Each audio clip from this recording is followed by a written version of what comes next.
and the Balika Vidyalaya, Colombo. So without a further delay, let me hand over to Malsha. Thank you, Dr. Sachini, for a kind introduction. So let me share my screen. Hope all of you can see my screen. Yes, Malsha. Yes. Okay. You can hear as well. Okay. We need to start thinking about the future of food if we are going to feed 9 billion people in a way that doesn't destroy our environment. This was told by Bill Gates, a co-founder of Microsoft. Indeed, we need to address the increasing food demand of people in the world. So how we can do that? So there is one problem of rising food demand with the rising population. And also we have another problem with food waste. Increasing population means increasing food waste generation. In every year, 1/3 of food production is being wasted. So World Bank estimated that there may be a 70% of increase of waste generation by 2050. And also Food and Agriculture Organization estimated that in 2050, we may have a population of around 10 billion. So how we can supply food for that much of higher population with the current food systems? So we cannot rely only on the conventional crops or traditional animal meat. We may need to find other alternative food sources. So one such solution is fungi-based proteins. So there may be lots of opportunities and options we are available now. One example is algae. Another example is lab meat, which is also known as cultivated meat. So there are lots of alternative proteins and meat products. But mycelium, which is a fungi, is also a promising solution to address this rising food demand. So let's see, what am I doing? So I have integrated both of these problems and trying to find some solution to address these problems in a sustainable way, and also trying to make some innovative products which can reach consumers. So I think since Dr. Sachini introduced me well, so I don't need to explain this again. But remember that my background is chemical engineering, but I have done like a specialization in food and biochemical engineering in the final year of my bachelor's. So currently also I'm in the chemical engineering department, but under the food science and technology program. So my main research area is mushroom as a meat alternative. So before moving to the explaining about my project, so remember there are few limitations in my seminar. I cannot reveal all the confidential data and some specific information related to my methodology because we are still at the stage of publishing our data. So due to that, we cannot reveal everything. And also our products obtain some commercial interest from several industries. So due to that also, I cannot explain everything properly. But I'm going to explain more general things which will be useful if you are doing a similar kind of research, or you can also take some concepts from my project. And the other thing is that I'm still at the middle of my project because I'm a second-year PhD student. So there are some plans for my third year and fourth year based on my experimental methodology. But some of things I cannot reveal because I still didn't publish my my experiments. So apologizing for that, but I hope that this seminar will be helpful for you. So all of you have already eaten or seen or cooked mushrooms. But have you ever wondered how the mushroom is produced? Mushroom is produced by the microorganism known as mycelium. It is a fungi. So the mycelium is like a fibrous network of fungal threads. With the colonization, mycelium can form fruiting bodies known as mushrooms. So think it as a plant. So if we need to grow a plant, we need some seeds. So here we need some spores. But remember, mushroom growing cannot be done by one day or few days. It needs some time. So because it has a life cycle. And also, it is not kind of a one-step process. There are several steps. So if we start with the spores, then spores will be germinated and the mycelium, the microorganism will be expand and build some networks. And then after some time, we can see the pinheads of mushroom, which is also known as primordia. So the primordia or primordium, both we can use both terms. So primordia is kind of a pinhead of the mushrooms. So it will be formed after some time, mainly after the colonization of the fungi. So with that small pinhead, then if we provide the enough cultivation conditions, then it will be expanded and form into a larger fruiting body.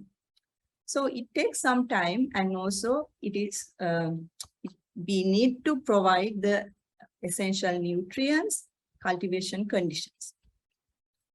So remember, there are lots of mushroom farmers in the world. It is not like started recently. It has a huge history. But day by day, it is improving. People are finding many alternative mediums to grow mushrooms and also some other mushroom-based products. So that's what I'm also going to do. So as I mentioned earlier, there are environmental, health, and ethical issues associated with conventional meat and also some conventional crops. But we have a rise in demand with rising population. So we need some alternative sources other than to the conventional crop and animal meat. So one main problem with the animal meat is we cannot enhance the current animal meat farms because it needs so much space, but the world even in the current situation, the world is taking so much space for the animal meat production. So in 2050, there may be some point that we cannot increase the number of animal farms. So we need to find some other sources. And the other thing is there are some ethical issues associated with the animal welfare, and also the health issues like some health issues related with the red meat, like carcinogenic effects. So with that, different food researchers and industries, they are trying to find alternative sources. So then one solution is meat alternative. So then my concern is with the mushrooms. So mushroom has several advantages, like they are low in calories. And also one major advantage is that the lipid level, the fat level is very low in mushrooms. And also they have some health active compounds. So we can obtain some health benefits by consuming mushrooms. So in the world, currently we have about 2,000 edible mushroom species. You know that some mushroom species are not good for the consumption of humans, so they may be toxic. And also there are some medicinal mushrooms, so they are not, some of them are not consumed as food because they have a very high bitter taste. So if we consider about edible mushroom species, so as I mentioned earlier, low fat and also dietary fiber and also high protein quality. So, and also if we use mushroom as a meat alternative, then they can reduce the meat content in our diet. So other than that, we can also enhance overall taste. How we can do that? Mushrooms are very popular about their umami taste compounds. You may have heard about umami taste. It is what we can taste from Ajinomoto. So umami taste is known as meaty taste, savory taste, and also like long-lasting taste.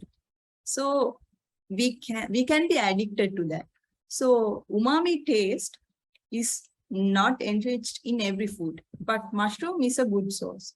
So we can also use mushroom as kind of a seasoning powder or as a taste enhancer for our food.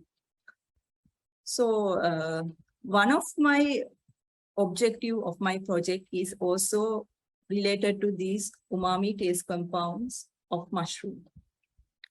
Because even though we make different types of food choices, we cannot take the ultimate objective of reaching to the consumer without having good sensory properties.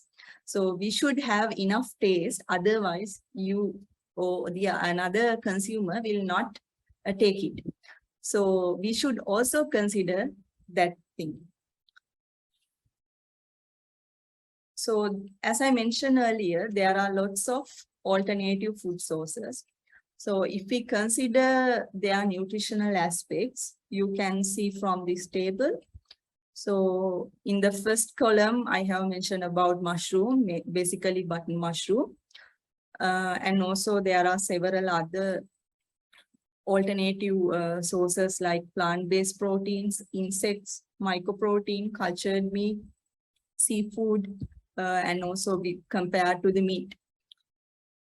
If we consider about mushroom, you can see that their carbohydrate and protein levels are higher compared to the lipids and the other with the calorie content is also low compared to the other alternative foods. But one disadvantage I felt from mushroom is that mushroom has a higher content of moisture. If you buy one mushroom from market, then it contains about 80 to 90% of water in mushroom. So when you are cooking or when you are drying the mushroom, then you will only have a very low weight. So that's why here the carbohydrate protein levels are low compared to some other meat alternatives. But if we consider about the dry product, then the carbohydrate and protein levels are high, and also the fiber content. So there are pros and cons with the nutrient level, but we can develop if we can use the dried product. So even in the Singapore, they have dried mushroom packets. So you can also think like that. But if we consider about the fresh product, so the huge part is moisture. So mushroom has another advantage. If we compare with mushrooms with conventional crops, all the conventional crops can be grown in some rural areas, but sometimes it's difficult to grow in urban environment. But mushrooms have an opportunity to grow in the urban environments. Because even in my case, I'm growing mushrooms in my lab, not in an outside environment. So even in indoor or outdoor, you can grow. And also at any place you can grow. So, and also the other thing is, one major thing is, you can use any kind of waste material, mainly the organic material. It is not like the conventional crops, because for conventional crops, you should use some specific soil or fertilizers to grow them. But mushrooms can be grown in a wide variety of mediums. So it is another benefit of growing mushrooms. So in my case, in order to reduce the food waste generation in Singapore, I am considering two food waste. I will mention it later. So if we consider about the global scenario, the people are using sawdust, straw, white straw, wheat straw, rice husk, coffee grounds, manure, and other types of food waste. So you can use these kind of mediums to grow mushrooms. So using these types of organic waste to grow mushroom means you are breaking down the food waste and giving the nutrients back to mushrooms. So one thing is that you are reducing the food waste or other waste. And the other thing is that you are getting some food product or some kind of a soil amendment. So it is like a win-win situation. So you can achieve two outcomes. So in my case, I'm using, as I mentioned, I'm using considering two food waste within my project. So one is soya residue, and the other one is brewer's pen grain. So in the world, the soya residue generation is about 14 million tons, and the brewer's pen grain, which is also known as BSG, the generation of BSG is about 39 million tons per year. So in Singapore, both of them are quite special, because Singapore is not like a country which produce more food, but we produce some types of food.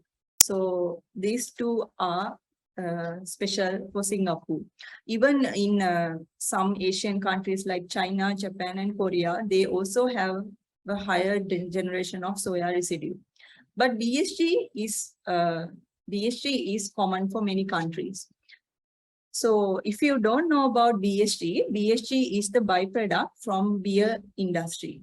So we need to find a solution for that also. There are several solutions conducted by several researchers. They are finding several type of ways to reduce the BSG, or types of methods to use it as kind of a alternative medium for some microorganism, or make some innovative products from that. So in my case, I'm trying to use soya residue, which is also known as okra in Singapore, to grow mushrooms and mycelium on that medium. So one other thing is I need to tell you. Recently, my professor, Prof. William Chain, conducted one TED talk about food tech innovations in my lab. So his tagline was, "Today's food wastage may be tomorrow's food shortage." So as I mentioned earlier, the people are wasting 1/3 of food produced in the world. So we need to reduce it. Even as a consumer, we need to reduce it. But other than that, food innovators, food researchers are trying to find other alternative ways to use these food waste in an innovative, sustainable way. So in my project at the beginning, I have identified two research questions. So one thing is that mushroom as a meat alternative has some problems like other plant-based meat alternatives. As I mentioned earlier, the problem is mainly related with the sensory properties. So there are several studies related to mushroom substitution. So they are trying to make some burger patty, meat nuggets, and sausages by combining beef or any other meat with mushroom.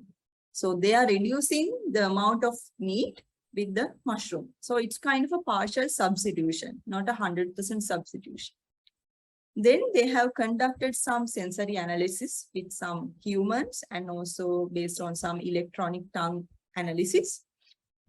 Then they have found that we cannot replace all the meat in that burger if we need to give the satisfaction to the consumer, because they need the same taste, aroma, texture, and color as the meat from the mushroom-based products.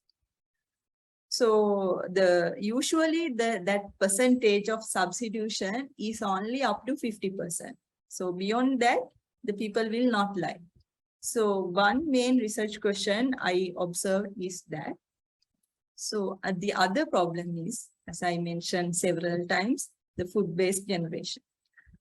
So my project is targeting to enhance the sensory aspects of the products I'm going to develop, and also to reduce some type of food waste available in Singapore, like giving some solution to use the food waste and like converting food waste into a valuable product. So these are some future prospects I can see even from my project, and also for some future researchers. So studies on consumer acceptance and sensory properties of mushroom-based products. So that substitution is limited up to 50%, but we may have some opportunities to increase these sensory properties and give some higher satisfaction for people. So we need to find some innovative things into our products, and we can enhance the taste properties and other sensory properties. So the other thing is like the upcycling waste to cultivate mushroom and mycelium, vertical mushroom farms, because vertical farming is kind of a trend in the world, and also producing mushroom-derived supplements can be some health supplement and also kind of a functional food. Other than that, even though there are lots of research studies based on the optimization of mushroom, but still there are some gaps in the current studies, because since we are using different types of food waste, it's not like the commercial substrate used by farmers. So we need to optimize the process when we are using the food waste, because our ultimate objective is giving the nutrition value, and also the consumer should accept our products. So this is the methodology I'm following. So as I mentioned earlier, mushroom life cycle it takes some time and effort. So you need to follow some steps. And also in between steps, you may need to provide some nutrients, some conditions. So the first step is you need to make spawns. Spawns, you can think it like also as seeds for the mushroom. So we need to spawn. So here, sorry.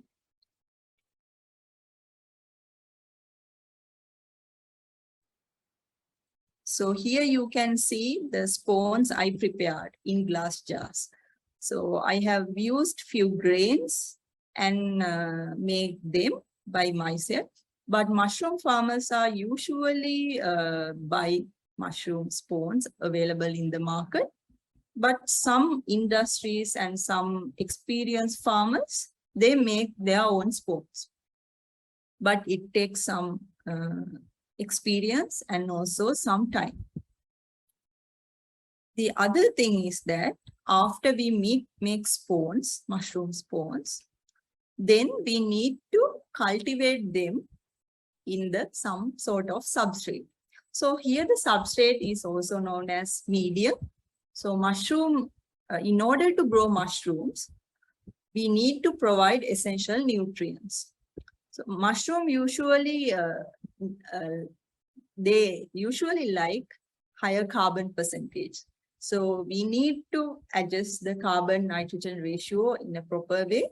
Otherwise, we cannot see the fruiting body.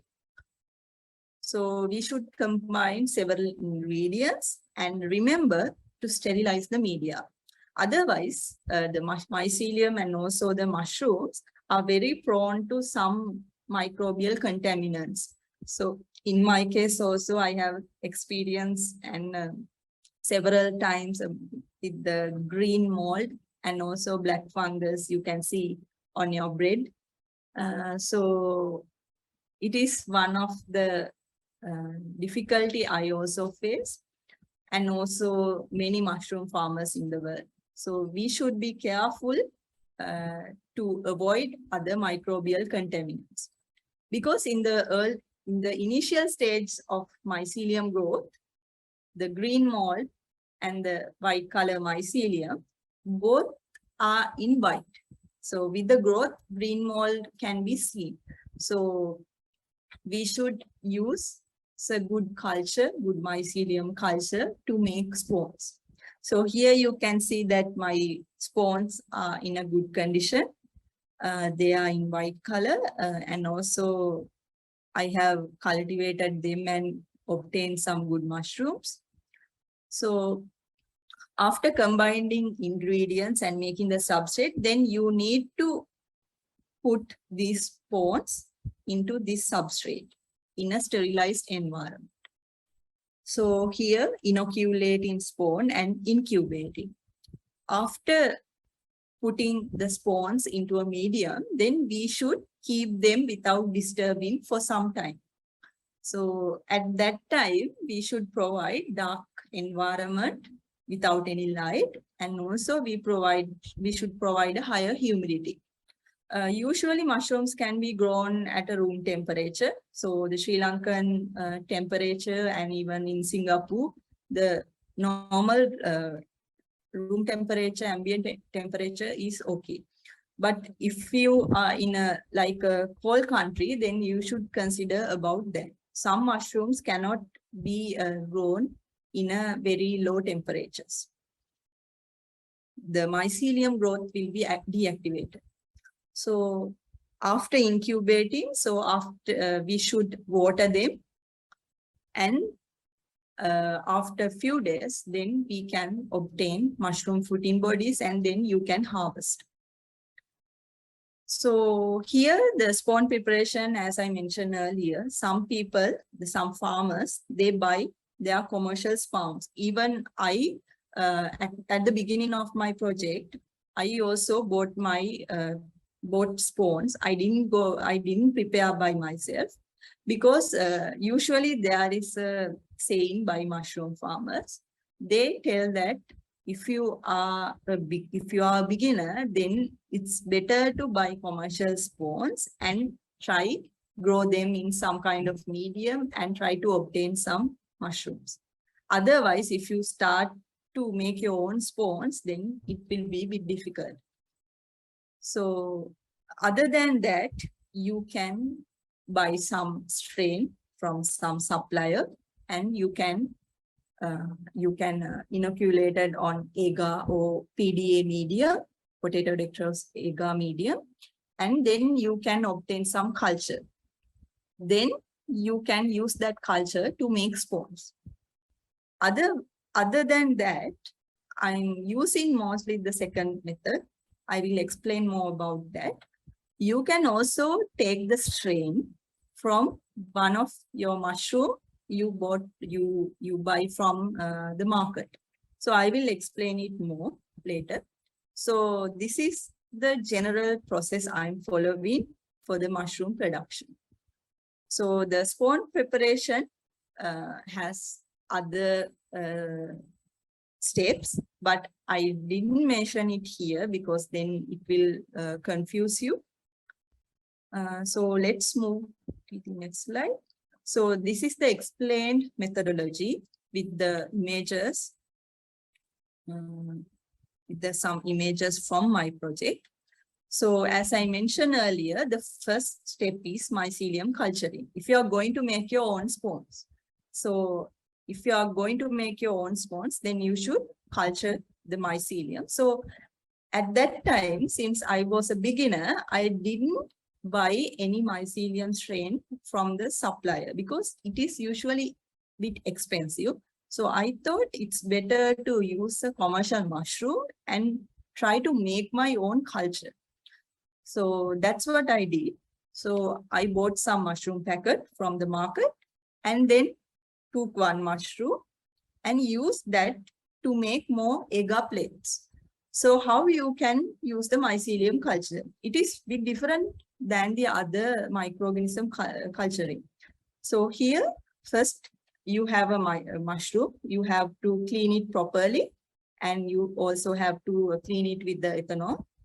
After that, in the sterile condition, in the biosafety cabinet, you can split the mushroom into two, and in the inside of the mushroom, you can take a small piece of small piece like a tissue, and you can put it on the agar plate.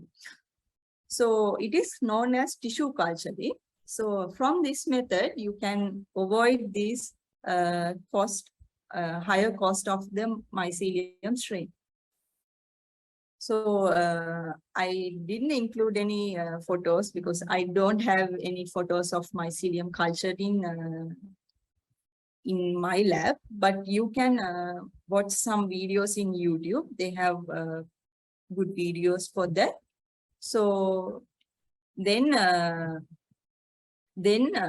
sometimes you may need to do subculturing because from one mushroom, you are splitting into two. Then you can take only one piece from one part.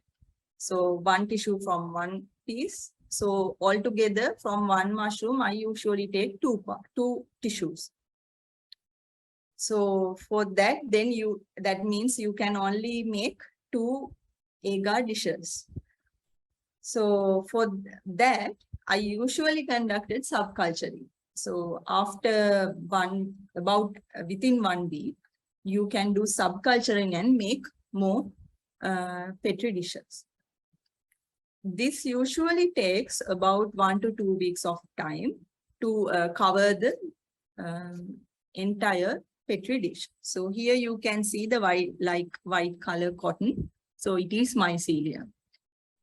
After that, you are going to make your own spawns. So you need some kind of a grains. So some people in Sri Lanka, some people use rice as their grain. But here I'm not using rice because if you are using the rice, then it's better to use with the rice husk.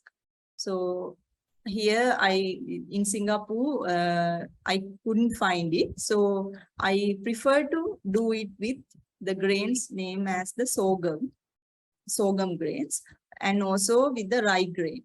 So they are not available in Sri Lanka, as I know. So I bought these grains, and first I need to moisture them properly and do some pre-treatments for them. And then I sterilize them. Then I can obtain sterilized grain. Then I need to inoculate one small piece from this agar petri dish into this sterilized medium. So the mycelium culture is put into the sterilized grain. Only one piece, like 1 centimeter to 1 centimeter square, is enough. Or some people use the entire petri dish. If you use the entire petri dish, then you can obtain a good mycelium growth in the glass jar. So I usually prefer to use the entire petri dish. Then I can obtain my spawns very easily, and also it will only take some short time. So I usually use the entire petri dish per 1 glass jar.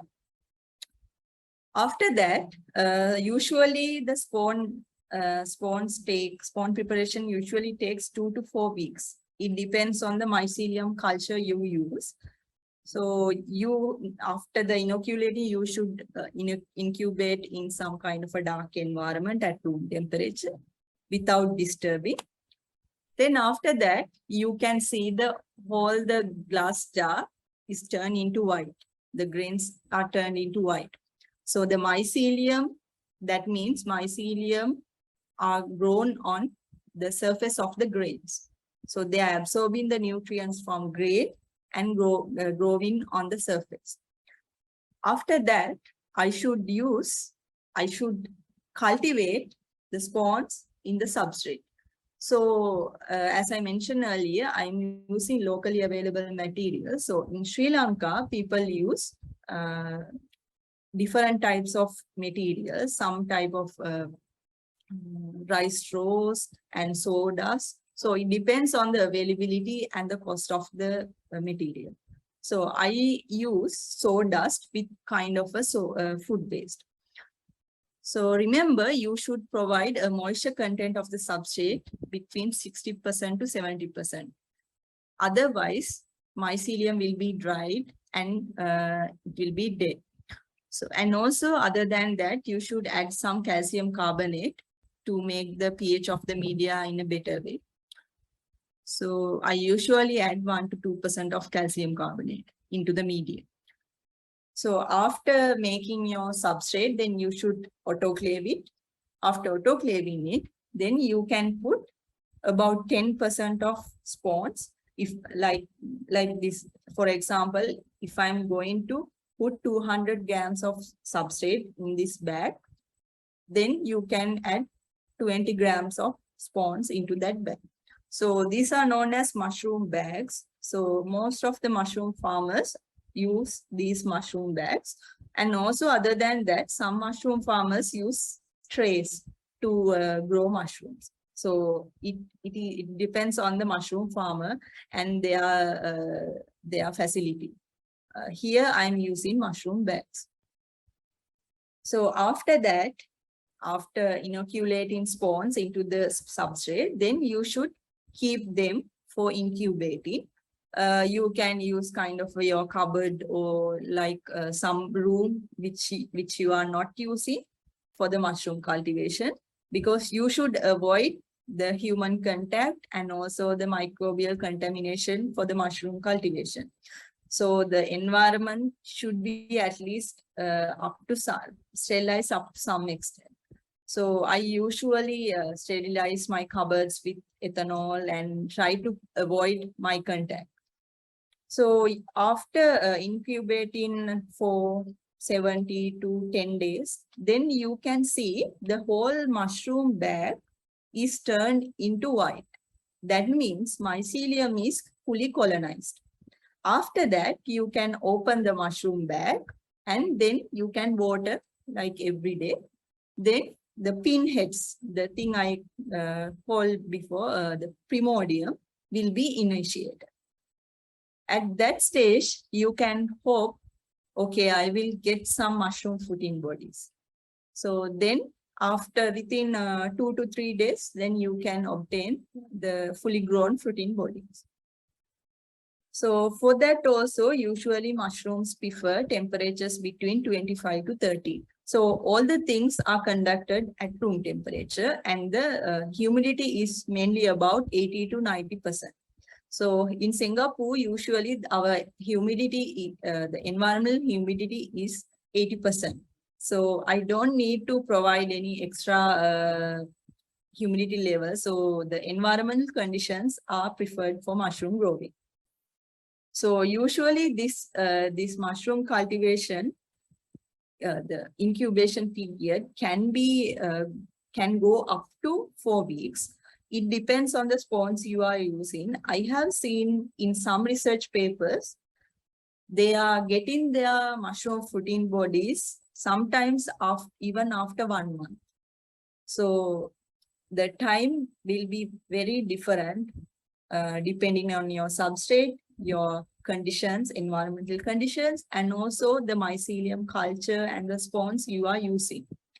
Some spawns and mycelium has a good strength to grow, but some are very weak. So it depends on that strength also.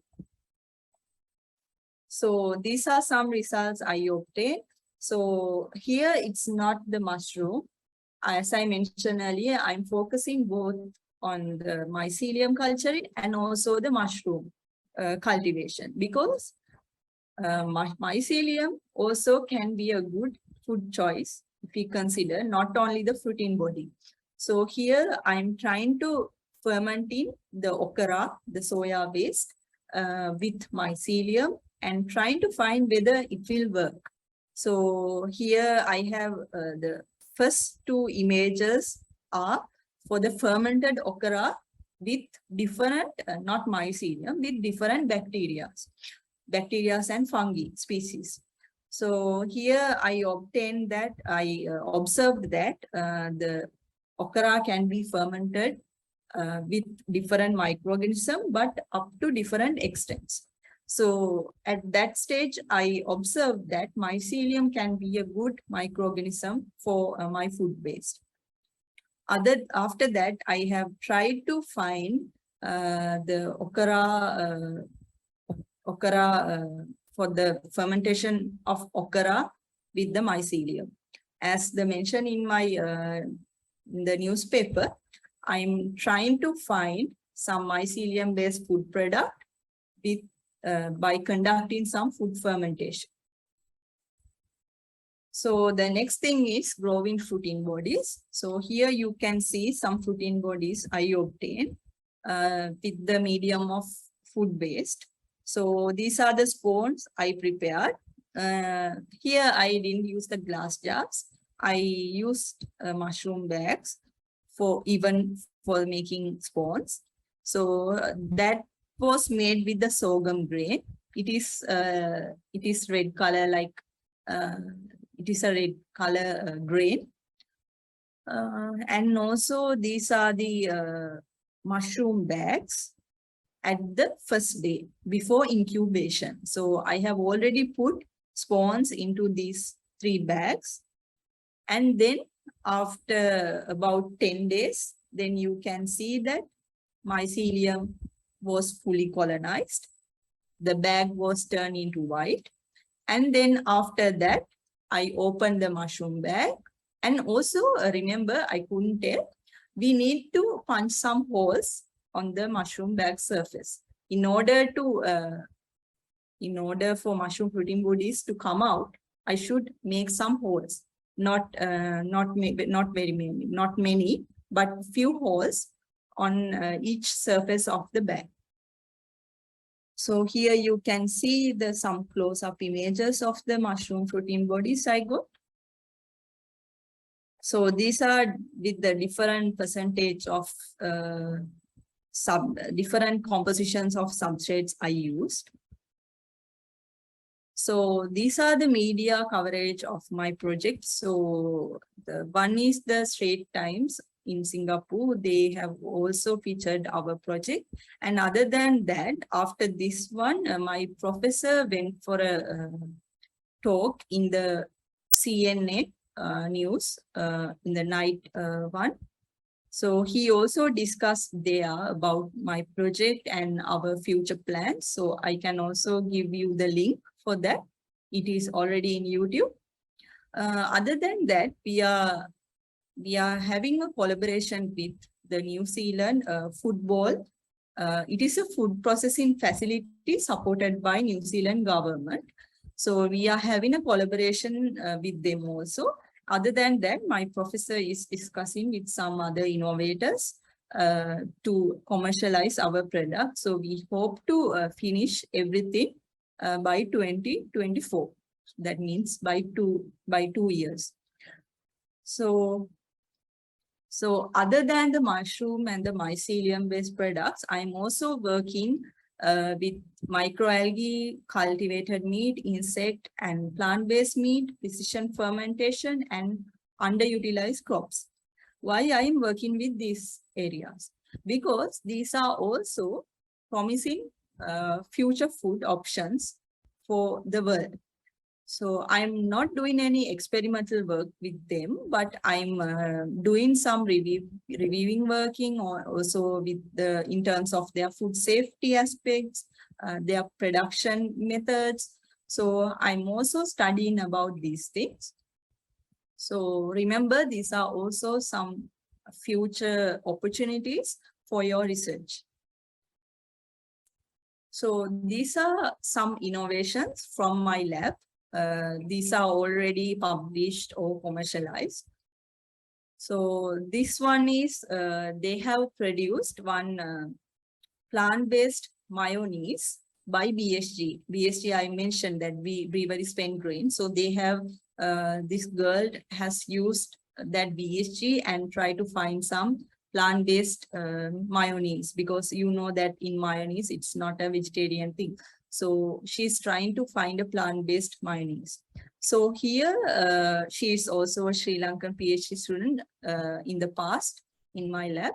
So she has also tried to find some other alternative way to reduce the BSG. So she is kind of circulating the BSG by growing the yeast on that media. Other than that, from this project, they have tried to use prawn shells to make some food packaging material. So this probiotic ice cube, so it is already in Singapore market, so it is already commercialized. So it was also developed in my lab. So, other than that, this is kind of a new innovation. I think it was in last year. So that PhD girl, she has produced, with the professor's guidance, she has produced some antibacterial gel bandages from the durian husk, because in Singapore, durians are favored by people. So we have a huge amount of durian husk in every year. So here she was find some solution or some way to reduce the durian husks.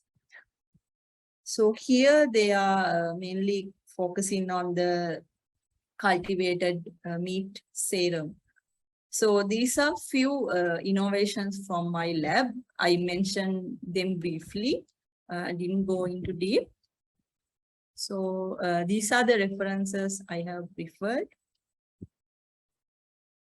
Other than that, my project, since we have an audience of undergraduates, so I would like to tell that I'm supporting undergrads and some Sri Lankan graduates for their higher studies. So if you like, you can refer to my blog. It is malhansi.blogspot.com. Other than that,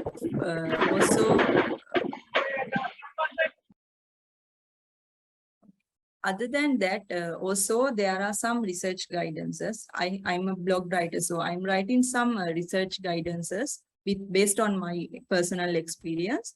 So you can also see them if you need. And also you can check Malhansi Facebook page. I'm adding some higher study and the research-based supports for that. And also if you like to connect me through LinkedIn, feel free to do that. So thank you very much for attending to this seminar. Hope you understand, you get something from my seminar. Thank you.